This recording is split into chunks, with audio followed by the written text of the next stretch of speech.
여러분, 혹시 평생 모은 돈이 통장에 찍힌 숫자로만 남아 있나요?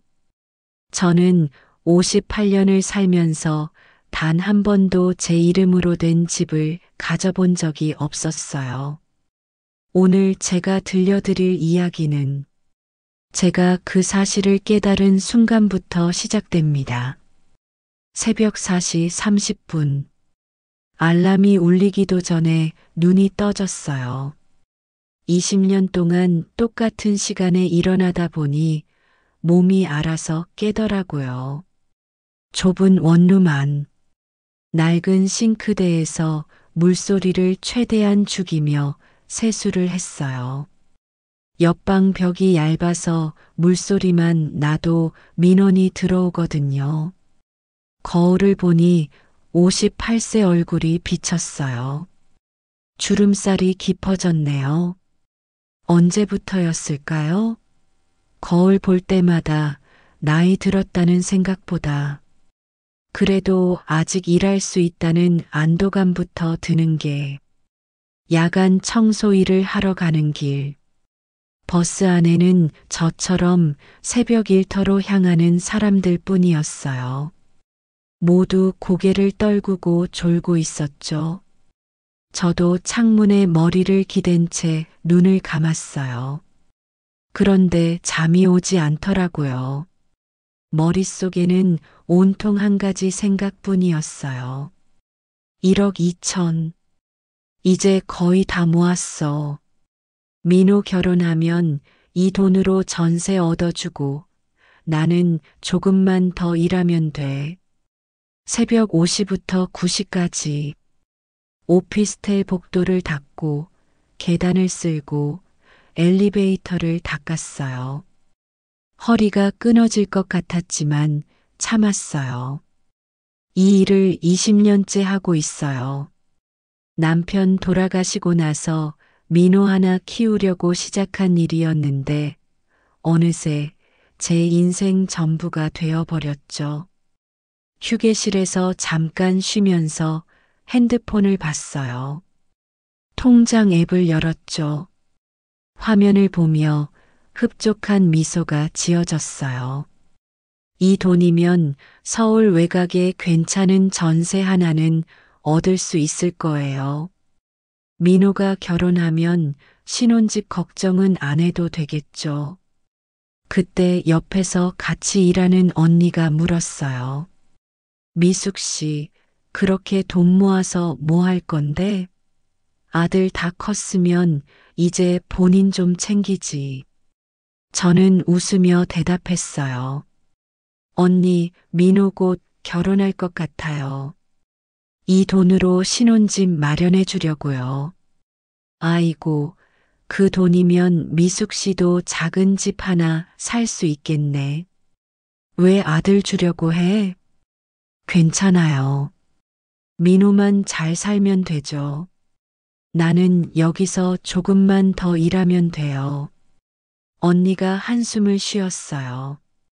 미숙 씨, 세상에 자식 위에 안 사는 부모가 어디 있어. 근데 나중에 후회하지 마. 저는 그 말을 흘려들었어요. 후회? 민호는 제가 키운 아들인데 절 저버릴 리 없죠. 일을 마치고 집으로 돌아오는 길. 버스 안에서 민호한테 전화가 왔어요. 엄마, 지금 통화 괜찮아요? 민호 목소리가 평소보다 조금 들떠 있었어요.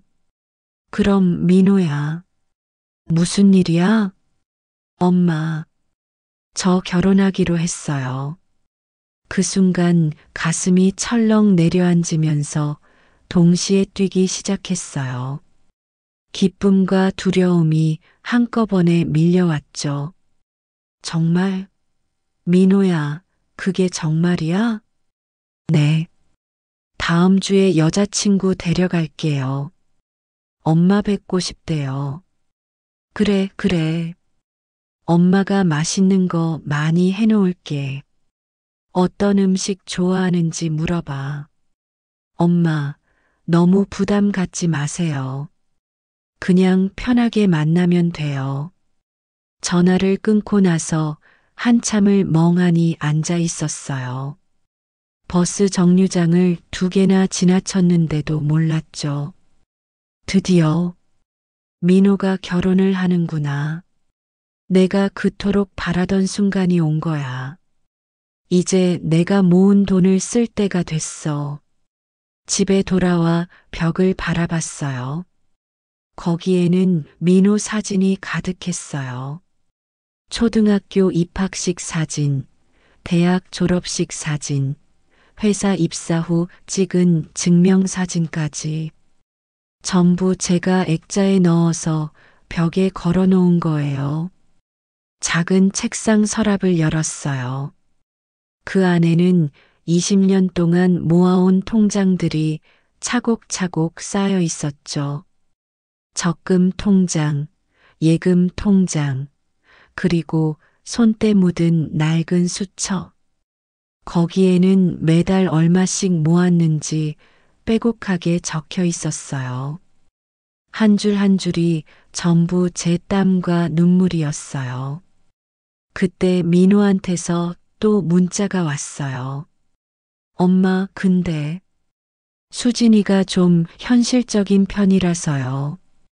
다음 주에 만나면 여러 얘기 나눠봐요. 현실적? 그게 무슨 뜻이지? 왠지 모르게 가슴이 답답했어요. 하지만 곧 고개를 저었죠. 아니야. 민호 여자친구면 좋은 사람일 거야. 괜한 걱정하지 말자. 그날 밤 저는 오랜만에 설렜어요. 며느리를 만난다는 설렘, 아들이 가정을 꾸린다는 기쁨, 그리고 드디어 제가 평생 모은 돈을 아들을 위해 쓸 수 있다는 뿌듯함. 그때만 해도 몰랐어요. 그 현실적이라는 단어가 제 인생을 완전히 뒤바꿔 놓을 줄은. 다음 주 일요일, 민호가 정한 레스토랑에 일찍 도착했어요. 30분이나 일찍 왔죠. 옷도 몇 번이나 갈아입었어요. 제일 괜찮은 옷을 꺼내 입었는데도 거울을 볼 때마다 초라해 보이더라고요. 58년을 살면서 이렇게 떨려본 적이 없었어요. 대학 면접도 남편 부모님 뵐 때도 이 정도는 아니었는데 레스토랑 입구에서 민호가 여자와 함께 들어왔어요. 엄마, 여기 있었네요. 이쪽은 수진이에요. 박수진. 키가 크고 단정했어요. 명품 가방을 들고 있었고 화장도 완벽했죠. 저보다 한참 어린데도 어딘가 당당해 보였어요. 어머니, 처음 뵙겠습니다. 박수진이라고 해요. 목소리는 공손했지만 눈빛이 차가웠어요. 악수를 청했는데 손이 차갑더라고요. 그래요, 수진 씨. 민호한테 많이 들었어요. 반가워요. 제 손은 거칠었어요. 20년 동안 청소하고 설거지하고 걸레질한 손이었죠. 수진이 제 손을 잡았을 때 살짝 움찔하는 게 느껴졌어요.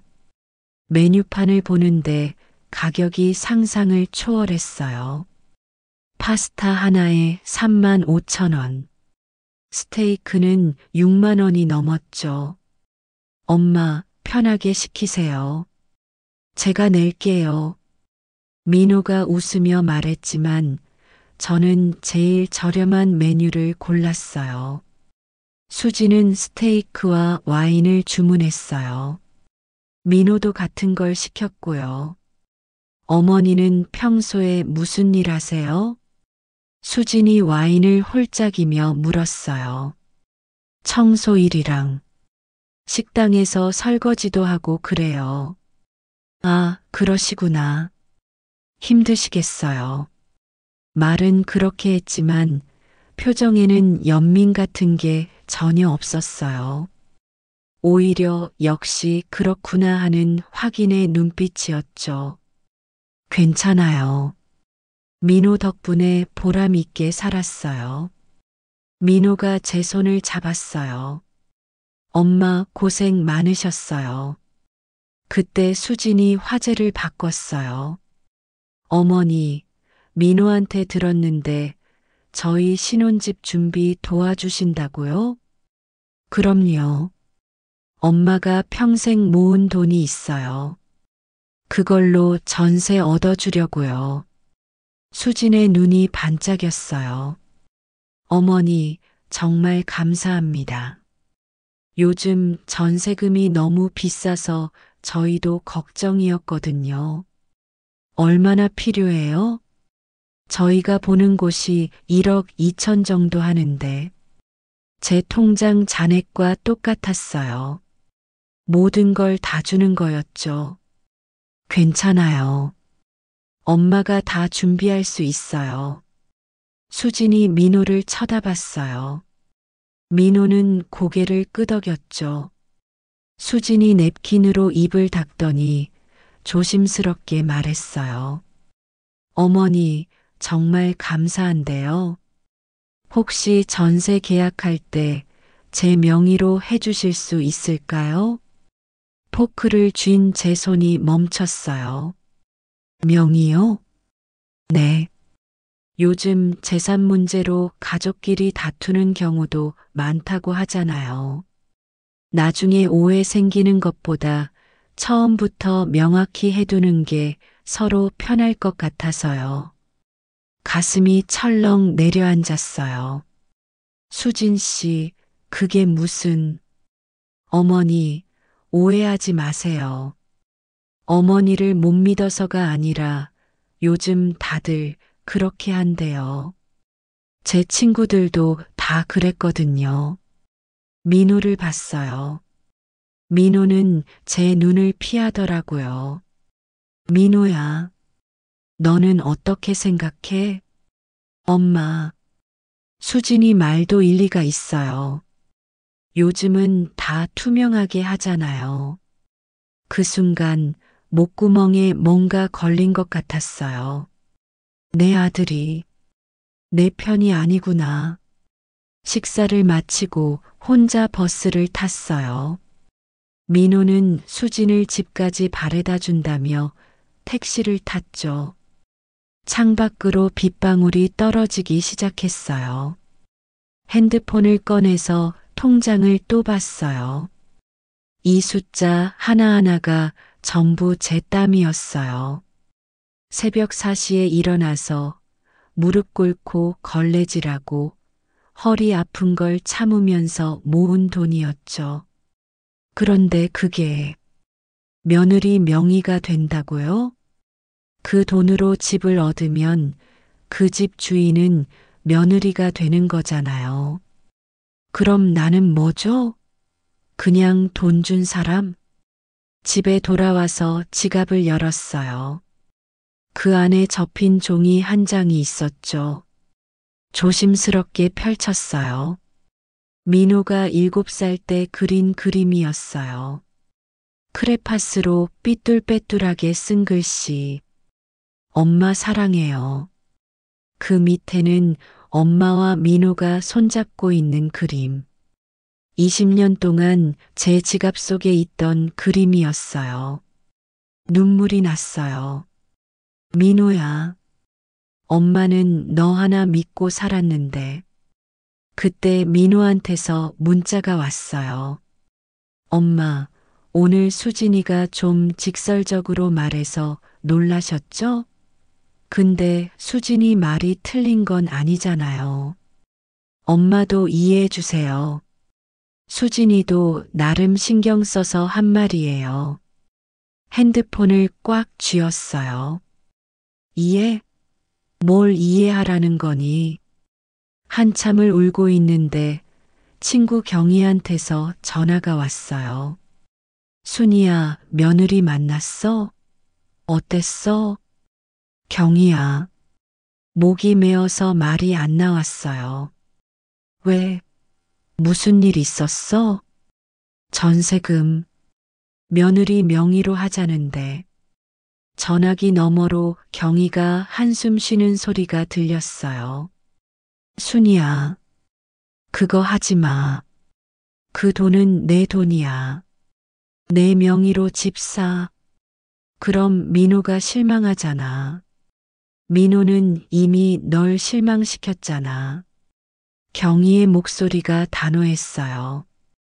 순이야, 너 아들 위해 산 게 아니라 아들 핑계로 내 인생 회피한 거 아니야? 그 말이 가슴에 꽂혔어요. 며느리를 만나고 사흘째 되는 날, 경희가 저를 카페로 불렀어요. 순이야, 얼굴이 왜 그래? 밤새 운 거야? 경희야, 나 어떻게 하면 좋을까? 커피를 한 모금 마셨어요. 손이 떨려서 잔을 제대로 잡지도 못했죠. 며느리가 뭐래? 명의를 자기 앞으로 하자는데 민호도 그게 맞다고 하고 경희가 탁자를 손바닥으로 쳤어요. 미쳤네, 정말. 순이야, 그 돈 내 돈이야. 왜 며느리 명의로 해줘? 그래도 민호가 실망하면 어떡해. 나 말고는 아무도 없는 애잖아. 순이야. 경희가 제 손을 잡았어요. 너 진짜 모르는 거야? 민호는 이미 널 선택 안 했어. 며느리 편 들었잖아. 가슴이 아팠어요. 하지만 인정하기 싫었죠. 아니야. 민호는 그냥 며느리 기분 상하지 않게 하려고 그런 거야. 경희가 한숨을 쉬었어요. 순이야, 솔직히 물어볼게.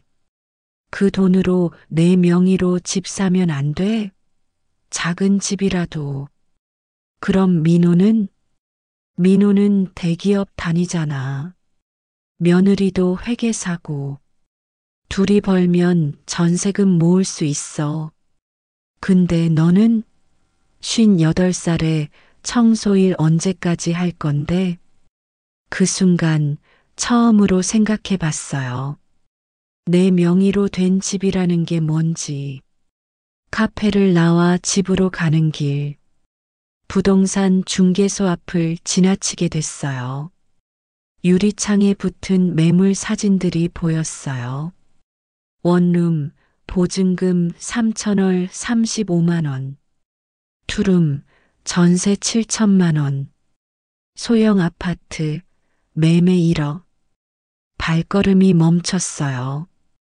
1억이면 제 돈으로 작은 아파트를 살 수 있다는 거잖아요.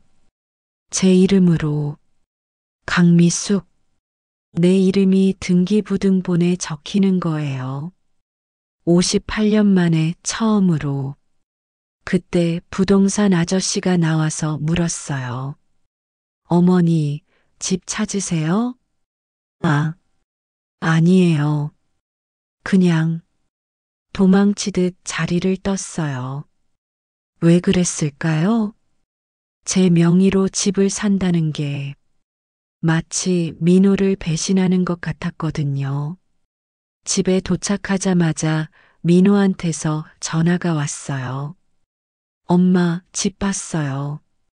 정말 좋더라고요. 수진이도 마음에 들어 해요.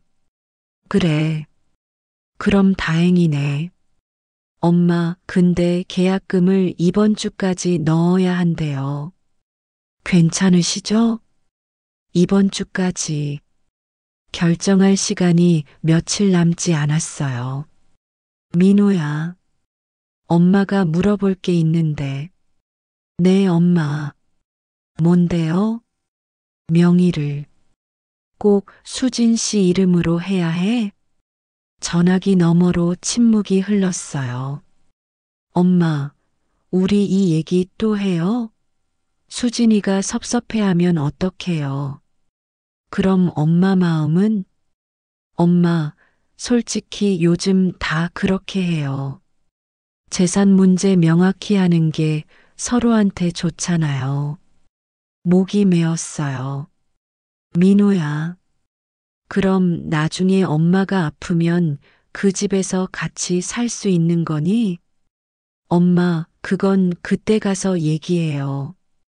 일단 계약부터 해야죠. 그때 가서 언제죠? 제가 70이 돼서 80이 돼서 알았어. 엄마가 생각해 볼게. 전화를 끊었어요.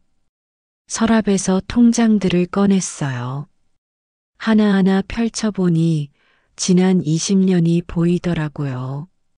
한 줄 한 줄이 전부 제 땀이었어요. 이 돈에는 제 새벽 4시가 들어있어요. 무릎 꿇고 걸레질한 시간들이 들어있고요. 허리 아파서 울었던 밤들이 들어있어요. 그런데 이걸 며느리 명의로 준다고요? 다음날 식당에 출근했어요. 평소처럼 설거지를 하고 있는데 김 사장님이 다가왔어요. 미숙 씨, 요즘 무슨 고민 있어요? 얼굴이 안 좋던데. 아니에요, 사장님. 괜찮아요. 아들 결혼 준비 때문이죠? 고개를 끄덕였어요. 김 사장님이 제 옆에 앉았어요.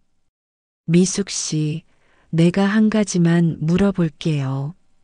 네. 미숙 씨는 평생 번 돈이 1억 넘는데 왜 미숙 씨 이름 석자로 된 집은 없어요? 숨이 막혔어요. 그게 민호 키우느라. 그래요.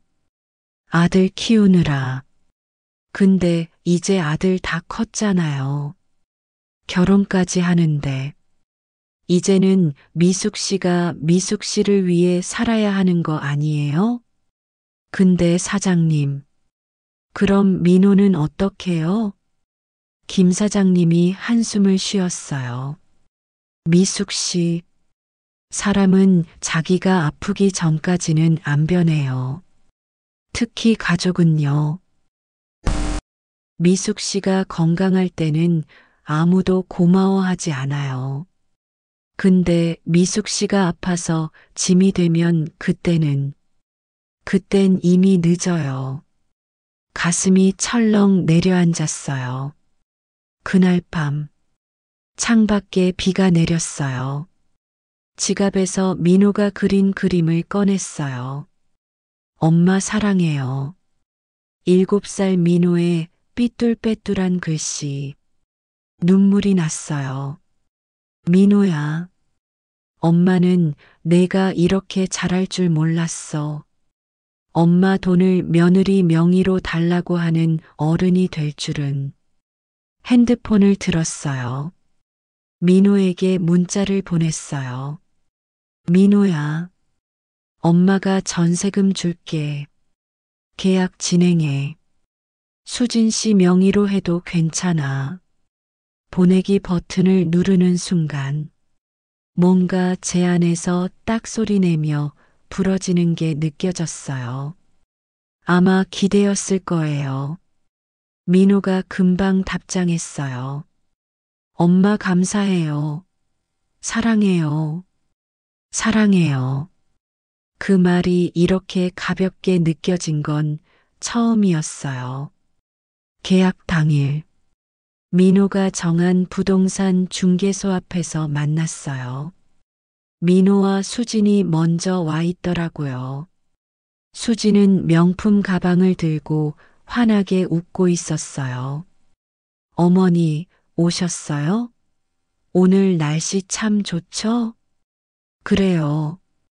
저는 낡은 가방에 통장을 넣어왔어요. 20년 동안 모은 돈이 다 들어있는 통장. 민호가 제 가방을 보더니 말했어요. 엄마, 통장 가져오셨어요? 응, 여기 있어. 엄마, 정말 고마워요. 우리 좋은 집에서 잘 살게요. 우리, 우리의 엄마는 없더라고요. 부동산 중개소 안으로 들어갔어요. 공인중개사가 서류를 펼쳐놓고 설명하기 시작했어요. 자, 그럼 계약 진행하겠습니다. 전세금은 1억 2천만 원이고요. 계약자는 박수진 씨 맞으시죠? 네, 맞습니다. 수진이 당당하게 대답했어요. 공인중개사가 계약서를 작성하기 시작했어요. 임차인 박수진. 그 글씨를 보는 순간 숨이 막혔어요. 내 돈인데 내 이름은 어디에도 없구나. 공인중개사가 저를 쳐다봤어요. 어머니께서 보증인으로 들어가시나요? 아니요. 수진이 빠르게 대답했어요. 보증인은 따로 없어요. 제 명의로만 하면 돼요. 아, 그래요? 그런데 전세금은 어머니께서 내시는 거 아니에요? 공인중개사가 이상하다는 표정을 지었어요. 네, 제가 내요. 제가 조용히 말했어요. 그럼 어머니 성함도 계약서에. 아니요. 이번엔 민호가 끼어들었어요. 그냥 수진이 명의로만 하면 돼요. 가족끼리 도와주는 거니까요. 공인중개사가 잠시 저를 바라봤어요. 그 눈빛에 안쓰러움 같은 게 보였어요. 어머니, 괜찮으세요? 나중에 혹시 문제 생기면. 괜찮아요. 진행하세요. 떨리는 목소리로 대답했어요. 공인중개사가 컴퓨터 앞에 앉았어요. 그럼 계약금 1천만 원 먼저 송금하시면 돼요.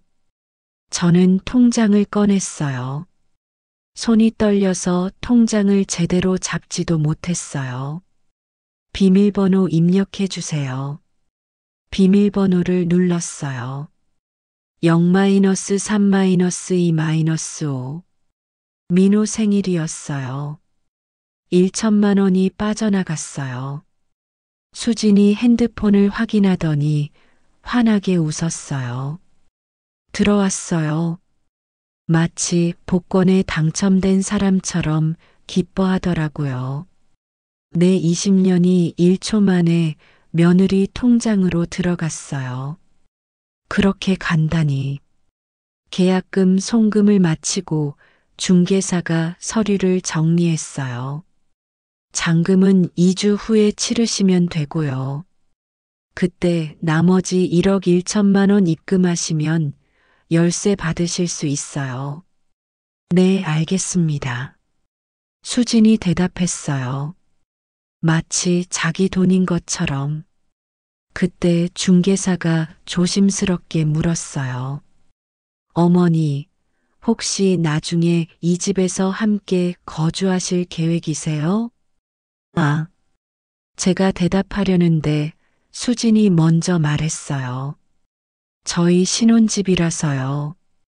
당분간은 저희끼리 살 거예요. 아, 그러시구나. 그런데 어머니, 전세금을 내셨는데 명의도 안 들어가시고 거주도 안 하시면 중개사가 말을 흐렸어요. 괜찮아요. 아들 신혼집이니까요. 어머니, 실례지만 혹시 어머니 명의로 된 집은 따로 있으세요? 그 질문에 가슴이 철렁 내려앉았어요. 없어요. 그럼 어머니는 지금 어디서 사세요? 원룸이요. 전세로.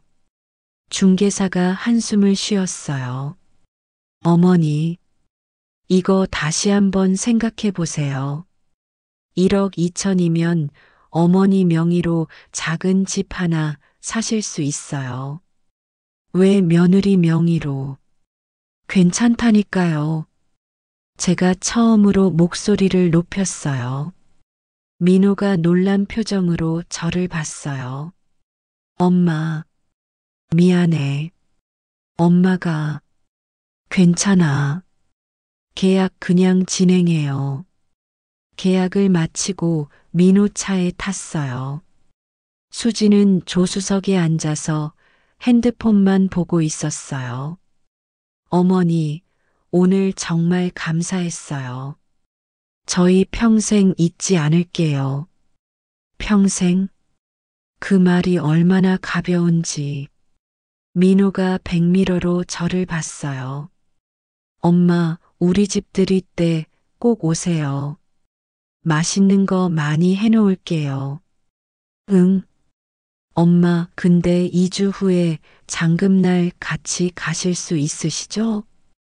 그럼. 잔금도 내가 내는 거니? 당연하죠. 엄마가 도와주신다고 하셨잖아요. 도와준다. 1억 2천만 원이 도와주는 거였어요. 차가 제 원룸 앞에 멈췄어요. 엄마, 조심히 들어가세요. 응, 너희도. 차에서 내리는데 수진이 창문을 내리고 말했어요. 어머니, 오늘 정말 감사했어요.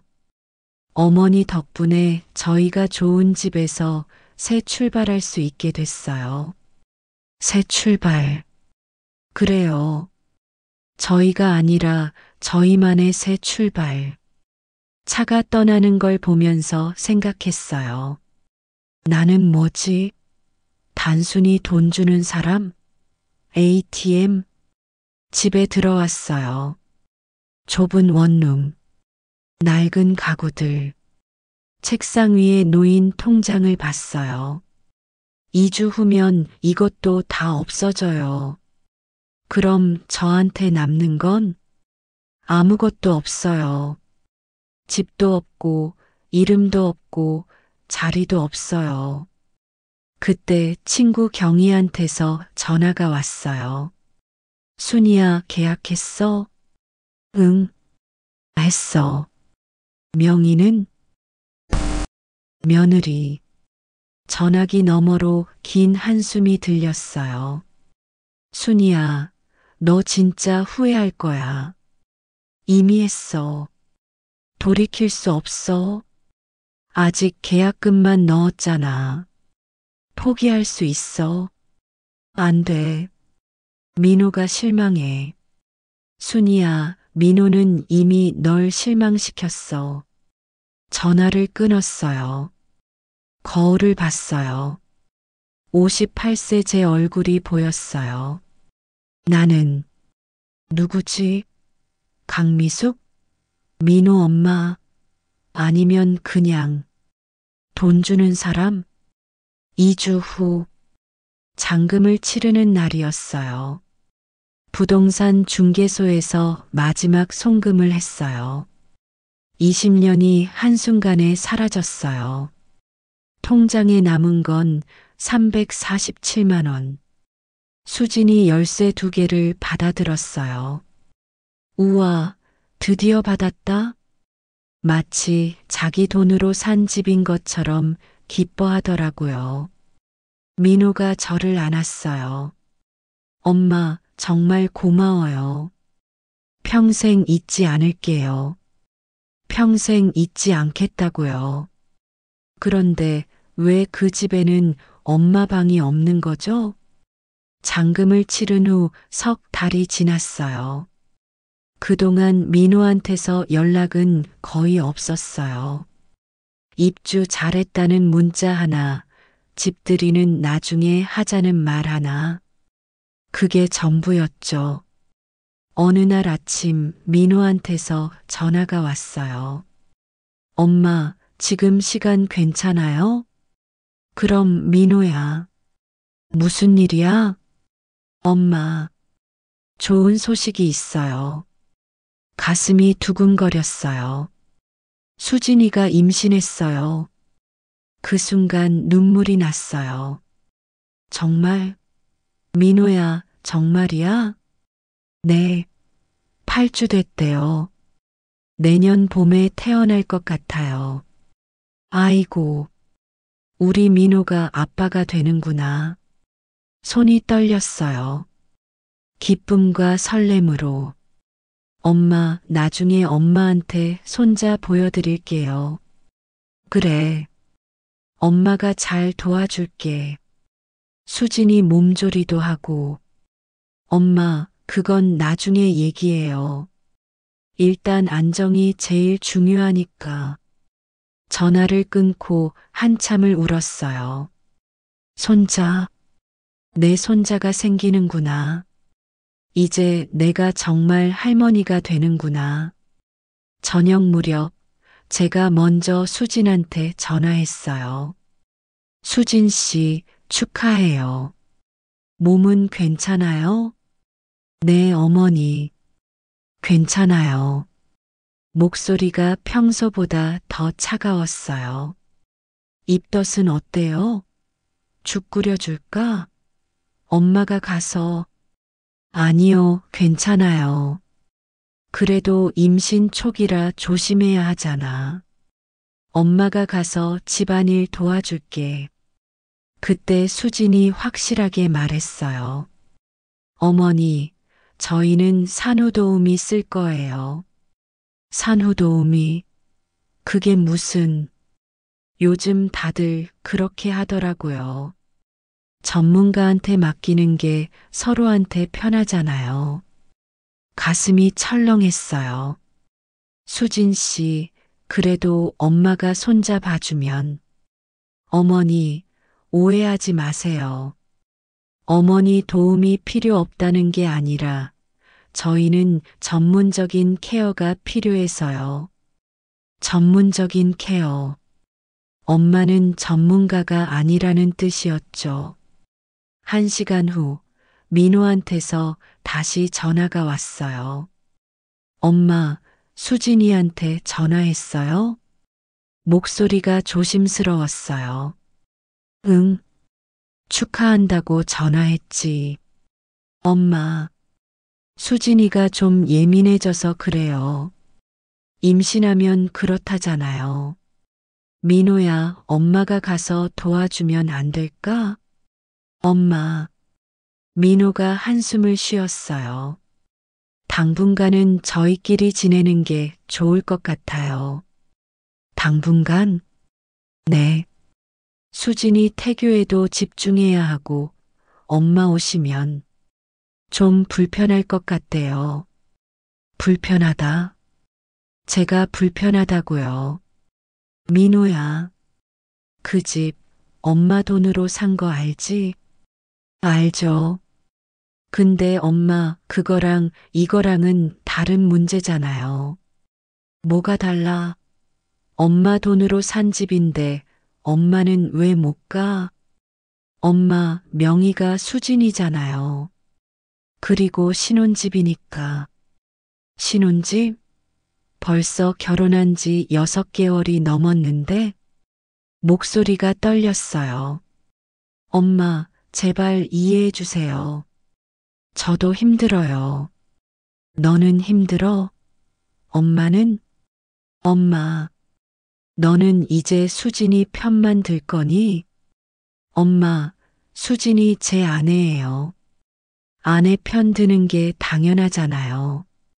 그 말을 듣는 순간 뭔가 끊어지는 소리가 들렸어요. 경희를 만났어요. 순이야, 얼굴이 왜 그래? 경희야, 민호가 임신했대. 어머, 그럼 좋은 거 아니야? 근데 나보고 오지 말래. 경희가 커피잔을 탁 내려놨어요. 뭐? 산후도우미 쓸 거래. 내가 가면 불편하대. 미쳤네, 정말. 순이야, 그 집 누구 돈으로 산 건데? 내 돈. 내 돈으로 산 집에 못 들어간다고? 그게 말이 돼? 눈물이 났어요. 경희야, 나 뭐가 잘못된 거야? 순이야, 잘못된 건 하나야. 내가 너무 많이 줬어. 아무 조건 없이. 그래도 내 아들인데 순이야, 민호는 이미 내 아들이 아니야. 수진이 남편이지. 그 말이 가슴에 박혔어요. 민호는 이제 제 아들이 아니라는 거. 집에 돌아왔어요. 좁은 원룸. 벽에는 여전히 민호 사진들이 가득했어요. 통장을 꺼내봤어요. 이게 20년의 전부였어요. 핸드폰을 켰어요. 제가 내준 집 주소를 검색했어요. 지도 앱에서 그 집을 봤어요. 1억 2천만 원짜리 집. 제 이름은 어디에도 없는 집. 그리고 저는 그 집에 갈 수도 없는 집. 이상하죠? 제 돈으로 산 집인데 제가 들어가면 불편하다니. 창밖으로 비가 내렸어요. 민호 어릴 적 사진을 봤어요. 제 품에 안겨 웃고 있는 7살 민호. 엄마, 나중에 크면 엄마한테 큰 집 사줄게. 그때 민호가 했던 말이 떠올랐어요. 큰 집 사주긴 했네. 근데 그 집에는 엄마 자리가 없더라. 민호한테 문자를 보냈어요. 민호야, 엄마 이해할게. 너희끼리 잘 지내. 손자 태어나면 연락해. 그때 한번 볼 수 있겠지? 엄마가 산후조리원 비용은 보탤게. 보내고 나서 한참을 울었어요. 민호한테서 답장이 왔어요. 엄마 고마워요. 산후조리원 비용은 괜찮아요. 저희가 알아서 할게요. 엄마도 건강 챙기세요. 산후조리원 비용도 괜찮다고요. 제 돈은 필요할 때만 필요한 거였나 봐요. 수진이 임신한 지 6개월이 지났어요. 그동안 저는 한 번도 그 집에 초대받지 못했어요. 민호한테 전화하면 항상 같은 대답이었죠. 엄마, 수진이가 예민해서요.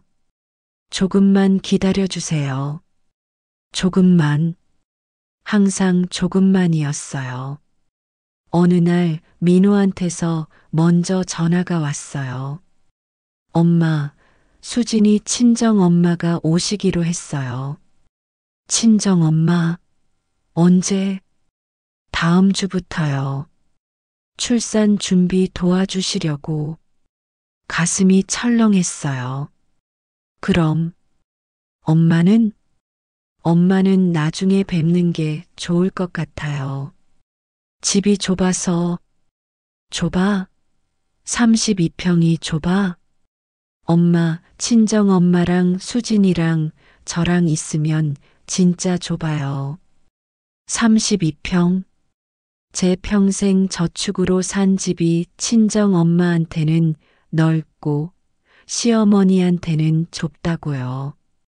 3일 후 민호가 갑자기 제 원룸으로 찾아왔어요. 얼굴이 어두웠어요. 엄마, 얘기 좀 해요. 무슨 일이야? 수진이 괜찮아? 수진이는 괜찮은데. 엄마. 민호가 말을 망설였어요. 엄마, 죄송한데요. 혹시 엄마 지금 사시는 원룸 계약 언제까지예요? 다음 달 말까지인데. 왜? 그럼 갱신 안 하시면 안 될까요? 뭐? 수진이 친정엄마가 출산 후에도 한동안 계시기로 했어요. 산후조리 도와주시려고. 그래서 저희 집이 좀 비좁아져서요. 민호가 고개를 못 들었어요. 그게 나랑 무슨 상관이야? 엄마, 엄마 혹시 다른 데로 잠깐만 이사 가실 수 있으세요? 귀를 의심했어요. 뭐라고? 고시원이나 작은 곳으로요. 잠깐만요. 친정엄마 가시면 다시. 민호야. 손이 떨렸어요. 엄마한테 지금 고시원 가라는 거야? 엄마, 오해하지 마세요. 잠깐만이에요. 왜, 왜 내가 고시원에 가야 해? 엄마 원룸 월세가 60만 원이잖아요. 그 돈이면 고시원은 30만 원이면 되고, 그 순간 깨달았어요. 아들이 제게 월세를 아끼라고 하고 있다는 걸. 민호야, 솔직히 말해봐. 진짜 이유가 뭐야? 민호가 한참을 말하지 못했어요. 수진이 장모님이 엄마 얘기를 하시더라고요. 무슨 얘기? 왜 시어머니는 따로 사시냐고. 같이 살면 집값도 나눠낼 수 있을 텐데. 그래서 수진이가 말했어요. 시어머니는 돈도 없고 집도 없다고. 가슴에 못이 박혔어요. 그랬더니 장모님이 이상하게 보시더라고요. 1억 넘는 돈 줬는데 왜 얻어 살게 하냐고. 그래서 창피해서 엄마 보기 싫다는 거지. 엄마, 그게 아니라. 그럼 뭐야? 내가 너무 가난해서? 내가 너무 초라해서 숨기고 싶은 거야? 눈물이 났어요. 엄마, 진정하세요. 20년을 매일 새벽 4시에 일어나서 청소하고 설거지하고 그렇게 모은 돈 전부 너한테 줬는데. 알아요, 엄마. 저도 고마운 거 알아요. 고맙다고? 그럼 왜 엄마를 이렇게 대하는데? 민호가 고개를 숙였어요. 엄마, 이해해 주세요. 제 가정도 지켜야죠. 제 가정. 나는 이제 민호 가정이 아니구나. 민호가 가방에서 봉투를 꺼냈어요. 엄마, 이거 뭔데? 100만 원이요. 고시원 보증금이랑 이사 비용으로 쓰세요. 그 순간 웃음이 나왔어요. 100만 원? 엄마, 저희도 여유가 없어요. 아기 준비하려면 돈이 많이 들어서. 민호야. 네. 그 집, 누가 산 집이야? 엄마가 도와주셨죠. 도와줬어? 1억 2천 전부 낸 게 도와준 거야? 엄마, 그 집 월세로 놓으면 얼마 받을 수 있는지 알아? 엄마, 왜 그런 말씀을. 최소 80만 원은 받아. 근데 엄마는 한 푼도 못 받고 고시원 가라고 100만 원 주면서 고맙다고 해야 해? 민호가 봉투를 도로 넣었어요. 엄마가 그렇게 나오시면 저도 어쩔 수 없어요. 어쩔 수 없다고? 네. 엄마, 이건 엄마 문제예요. 엄마가 알아서 하셔야죠. 그리고 민호는 그냥 나가버렸어요. 경희한테 전화했어요. 경희야. 순이야, 왜 울었어? 민호가 나보고 고시원 가래. 뭐? 경희가 소리쳤어요. 내 돈으로 산 집에 친정 엄마는 들어가는데 넌 고시원 가래? 응. 순이야, 당장 변호사 찾아가. 변호사? 당연하지. 그 집 내 돈으로 산 거 증명할 수 있잖아. 통장 내역 다 있잖아. 그래도 명의가 며느리잖아. 그게 문제야. 순이야, 이건 사기야. 사기. 경희야, 그래도 내 아들인데. 법적으로 싸우면. 아들? 그런 놈이 무슨 아들이야. 경희가 울었어요. 순이야, 제발 정신 차려. 너 지금 쫓겨나는 거야. 내 돈으로 산 집에서 그날 밤 잠을 이룰 수 없었어요. 거울을 봤어요. 58세 제 얼굴, 주름살 가득한 얼굴, 20년 동안 새벽 4시에 일어나 만든 얼굴. 나는 왜 이렇게 살았을까? 민호 사진을 봤어요. 어릴 적 사진, 대학교 졸업 사진, 결혼 사진. 전부 제 돈으로 만든 순간들이었어요. 그런데 이제 민호 인생에서 나는 없구나. 완전히. 통장을 펼쳤어요. 이 돈으로 고시원 보증금 내면 200만 원 남아요. 200만 원으로 얼마나 살 수 있을까요? 갑자기 무서웠어요. 나 혼자 늙어가는 게, 아무도 없이 죽는 게. 그때 핸드폰이 울렸어요. 수진한테서 문자가 왔어요. 어머니, 죄송하지만 이번 주 금요일까지 이사 준비 부탁드려요. 저희 어머니가 그때 오시거든요. 양해 부탁드립니다. 이번 주 금요일, 3일 후였어요. 금요일 아침, 이사 당일이었어요. 경희한테서 새벽 일찍 전화가 왔어요. 순이야, 나 지금 내 집 앞이야. 문 열어. 경희야, 왜 이렇게 일찍? 문을 열자 경희가 서 있었어요. 손에 서류 뭉치를 들고, 순이야, 이거 봐. 뭔데? 부당이득 반환 청구 소송 안내문이야. 소송? 응. 내가 어제 법률 상담 받고 왔어. 너 그 돈 돌려받을 수 있어. 가슴이 두근거렸어요. 정말? 통장 이체 내역이 다 있잖아. 내가 1억 2천을 보낸 거 증명할 수 있어. 명의만 며느리지 실질적으로 내 돈이라고. 그럼 그 집을 최소한 돈은 돌려받을 수 있어. 아니면 집의 일부라도. 그 순간 희망이 보였어요. 아주 작은 빛이. 경희가 간 후 서류를 펼쳐봤어요. 제 이름 강미숙이 원고로 적혀 있었어요.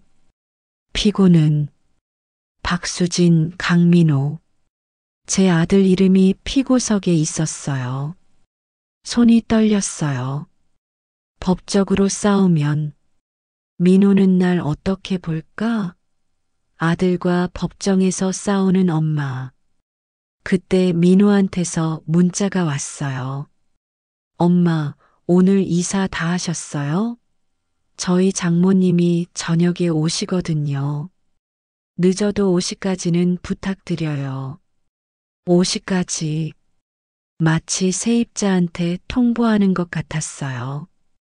그리고 또 다른 문자. 참, 엄마.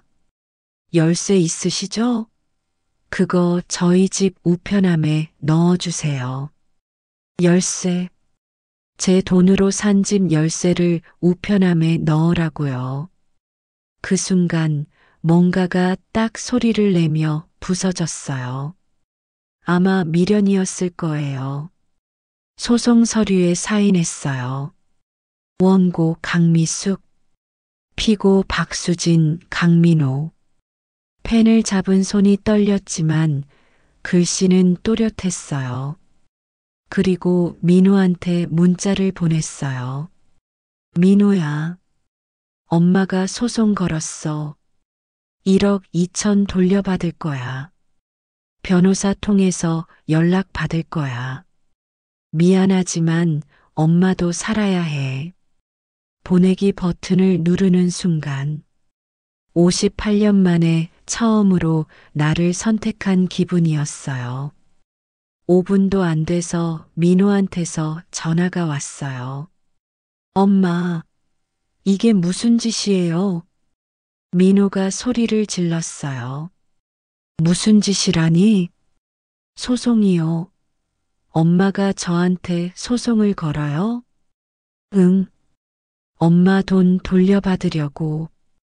엄마 미쳤어요? 아들한테 소송을 걸어? 미쳤을지도 몰라. 근데 안 그러면 엄마는 고시원에서 늙어 죽어. 엄마, 민호야, 그 돈 엄마 돈이야. 20년 동안 매일 새벽 4시에 일어나서 모은 돈이라고. 알아요. 근데 이미 준 거잖아요. 줬어? 언제 줬어? 엄마가 저희 전세금 내주셨잖아요. 며느리 명의로 계약하면서 엄마한테 한마디도 안 했잖아. 그게 주는 거야? 민호가 잠시 침묵했어요. 엄마, 이러면 수진이가 제 가정이 무너져요. 그럼 엄마는? 엄마 인생은 무너져도 돼? 엄마는 엄마니까요. 그 말을 듣는 순간 눈물이 났어요. 엄마니까? 엄마면 다 참아야 해? 엄마면 고시원 가도 돼? 엄마, 제발요. 소송 취하해 주세요. 안 돼. 엄마, 민호야, 엄마 이제 내 엄마 아니야. 뭐라고요? 너 엄마는 수진이 친정 엄마야. 그분이 내 엄마 노릇하시면 돼. 1시간 후 수진한테서 전화가 왔어요.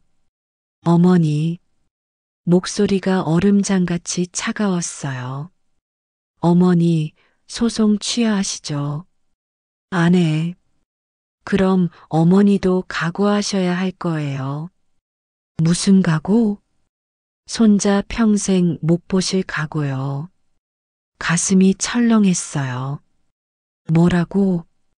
아기 태어나도 어머니 절대 못 보게 할 거예요. 저희 집에도 못 오시게 할 거고요. 수진 씨, 그리고 민호한테도 어머니 연락 못하게 할 거예요. 어머니가 소송 취하할 때까지요. 너, 어떻게 그런 말을. 어머니, 제가 나쁜 사람 아니에요. 어머니가 먼저 그러신 거잖아요. 내가 먼저, 내 돈 돌려달라는 게 먼저야? 돈 주실 때는 아무 말씀 안 하시더니 이제 와서 돌려달라고요? 그게 말이 돼요? 그 순간 깨달았어요.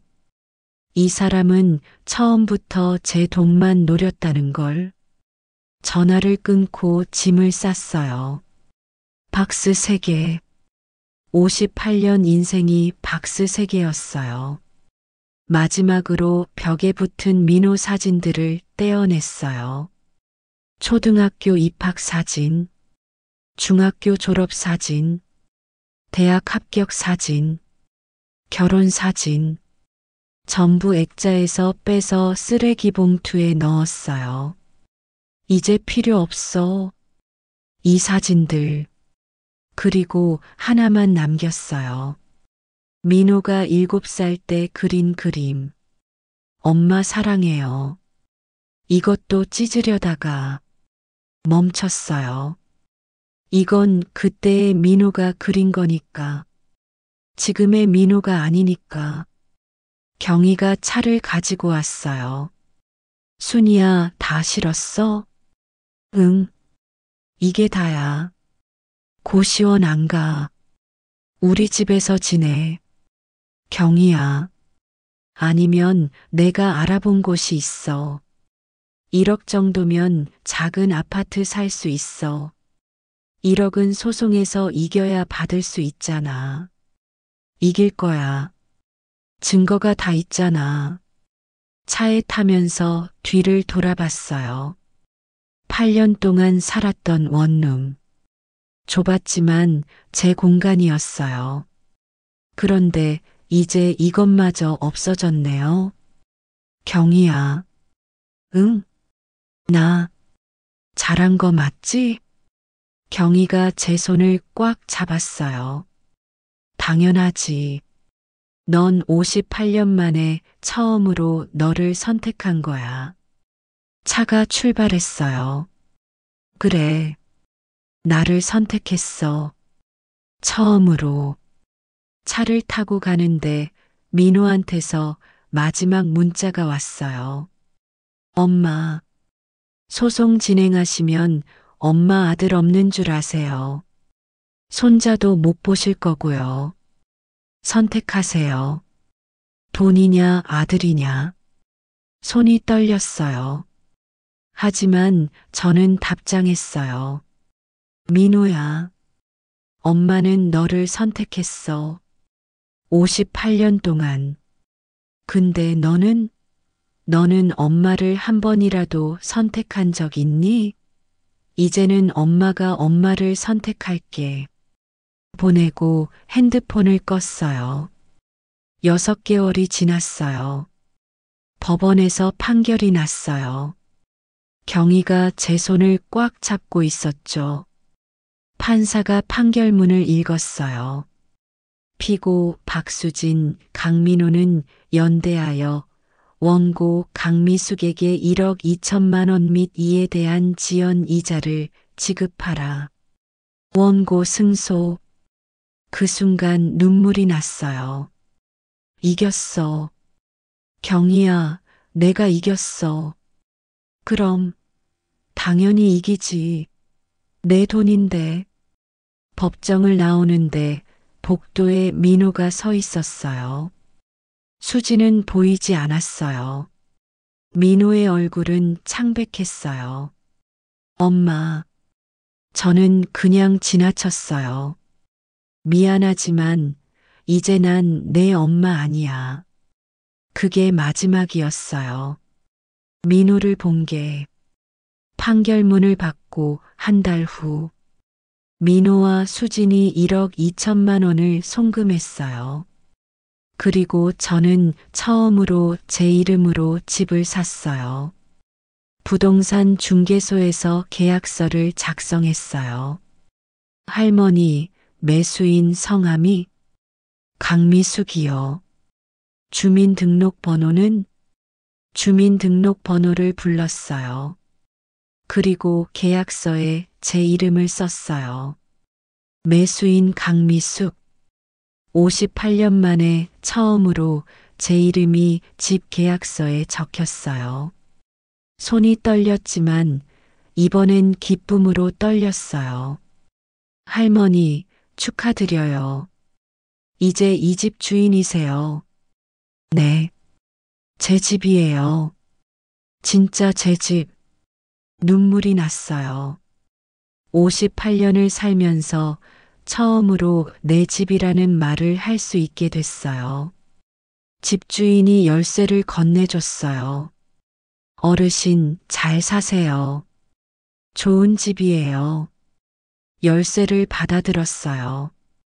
차가운 쇠 느낌이 손에 전해졌어요. 경희가 웃으면서 말했어요. 순이야, 이제 아무도 너 못 쫓아내. 응, 이제 아무도. 현관문을 열었어요. 빈집이었지만 제 집이었어요. 경희야, 이게 내 집이야. 그래, 내 집. 내 이름으로 된. 거실 한가운데 서서 천천히 둘러봤어요. 20평. 크지 않았지만 충분했어요. 작은 방 2개, 거실, 부엌. 전부 제 것이었어요. 첫날 밤. 박스 3개를 풀었어요. 옷, 이불, 그리고 몇 개 안 되는 살림살이. 그게 전부였지만 괜찮았어요. 벽에 못을 박았어요. 그리고 민호가 7살 때 그린 그림을 걸려다가 멈췄어요. 아니야. 이건 이제 필요 없어. 대신 다른 걸 걸었어요. 등기부등본. 소유자 강미숙. 제 이름이 또렷하게 적힌 서류를 액자에 넣어서 벽에 걸었어요. 이게 제 인생에서 가장 자랑스러운 액자였어요. 한 달이 지났어요. 아침 7시. 더 이상 새벽 4시에 일어나지 않았어요. 여유롭게 커피를 내려 마셨어요. 발코니로 나가니 햇살이 따뜻했어요. 아래층에서 아이들 웃는 소리가 들렸어요. 평생 남의 집 청소만 했는데 이제는 제 집을 가꿀 수 있어요. 경희가 전화했어요. 순이야, 오늘 뭐 해? 응, 별로 할 일 없는데. 그럼 우리 동네 복지관 가자. 요가 수업 있대. 요가? 나이 들어서 무슨. 58세가 무슨 나이 들어? 아직 한참 남았어. 웃음이 났어요. 그래, 가자. 나도 이제 4시간 있으니까. 1년이 지났어요. 어느 날 초인종이 울렸어요. 문을 열었는데 민호였어요. 아기를 안고 서 있었어요. 엄마, 무슨 일이야? 엄마, 죄송해요. 정말 죄송해요. 민호가 울고 있었어요. 수진이랑 이혼했어요. 뭐?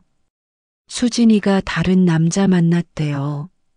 아기 낳고 3개월 만에. 아기가 울기 시작했어요. 그래서 엄마한테 왔어요. 아기 좀 봐주실 수 있으세요? 그 순간 예전 같았으면 당장 아기를 안았을 거예요. 하지만 저는 침착하게 말했어요. 민호야, 내 엄마. 나는 이제 내 엄마 아니야. 엄마, 제발요. 저 정말 힘들어요. 너 힘들 때만 엄마 찾지. 그동안은 엄마 잘못했어요. 정말 죄송해요. 민호가 무릎을 꿇었어요. 아기를 봤어요. 제 손자였어요. 예쁜 손자. 그런데 이상하게도 예전만큼 가슴이 뛰지 않았어요. 민호야. 네. 엄마가 너 키울 때 너 할머니한테 도움 받았어. 네. 근데 너는 나한테 뭐 했지? 엄마, 고시원 가라고 했잖아. 100만 원 쥐어주면서 민호가 고개를 숙였어요. 엄마, 제가 잘못했어요. 다시 기회를.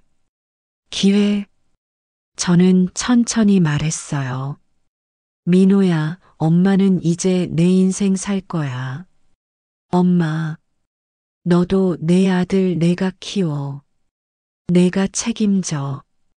엄마, 저 혼자는 안 돼요. 나는 20년 혼자 했어. 너도 할 수 있어. 그리고 문을 닫았어요. 문 밖에서 민호가 울부짖는 소리가 들렸어요. 가슴이 아팠지만 문을 열지 않았어요. 이번에는 제가 저를 선택했어요. 다음 날 아침, 평화로웠어요. 발코니에 나가서 커피를 마셨어요. 핸드폰을 봤어요. 민호한테서 긴 문자가 와 있었어요. 읽지 않고 삭제했어요. 그리고 경희한테 전화했어요. 경희야, 오늘 뭐 해? 순이야, 복지관에서 서예 수업 시작한대. 같이 갈래? 좋아. 나 서예 배워보고 싶었어. 순이야, 너 요즘 정말 달라졌다. 응, 나도 알아. 59년 만에 처음으로 나답게 사는 것 같아. 거울을 봤어요. 주름살은 여전했지만 표정이 달랐어요. 평화로웠어요. 강미숙, 제 이름을 불러봤어요. 59세, 이제 시작이야. 여러분, 제 이야기 들어주셔서 고맙습니다. 저는 58년을 남을 위해 살았어요. 하지만 이제는 나를 위해 살고 있어요.